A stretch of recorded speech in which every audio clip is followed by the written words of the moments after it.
हमारे मुख्य न्यायाधीश chief justice of India justice Gavai पर जूता फेंकने की घटना ने पूरे देश को झकझोर के रख दिया है। एक शख्स ने हमारे देश के चीफ जस्टिस गवई पर जूता फेंकने की, इसके बाद सोशल मीडिया पे जस्टिस गवई को मारने, पीटने और न जाने किस किस तरह की हिंसा करने की ढेरों धमकियां दी जाने लगी।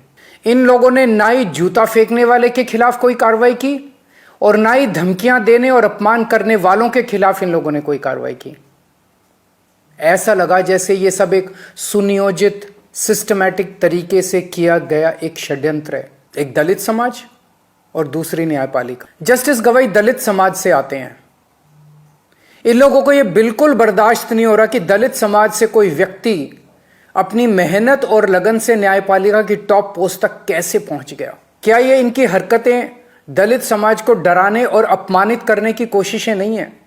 क्या इससे दलितों पर अत्याचार करने वालों और उनसे नफरत करने वालों के हौसले बुलंद नहीं होंगे कि अगर देश के मुख्य न्यायाधीश पे हमला करने वालों पर कोई एक्शन नहीं हुआ तो दूसरे जजों को कौन बचाएगा? फिर इस घटना के बाद कोई भी जज न्याय के हक में और इन लोगों के खिलाफ ऑर्डर करने से घबराएगा। उसे लगेगा इसी तरह उस पर भी हमला हो सकता है और हमलावर का कुछ नहीं होगा। उसे लगेगा उसके और उसके परिवार को सोशल मीडिया पे धमकियों और अपमान का सामना करना पड़ सकता है और जज को बचाने वाला कोई नहीं होगा। चुनाव आयोग, मीडिया और विपक्ष के बाद अब ये न्यायपालिका की आवाज को दबा के पूरे लोकतंत्र को खत्म करना चाहते हैं। न्यायपालिका की स्वतंत्रता हमारे देश के अस्तित्व के लिए अहम है। न्यायपालिका का ये अपमान देश के संविधान का अपमान है, बाबा साहेब का अपमान है। यदि आप सच्चे देशभक्त हैं तो आप चुप नहीं रह सकते।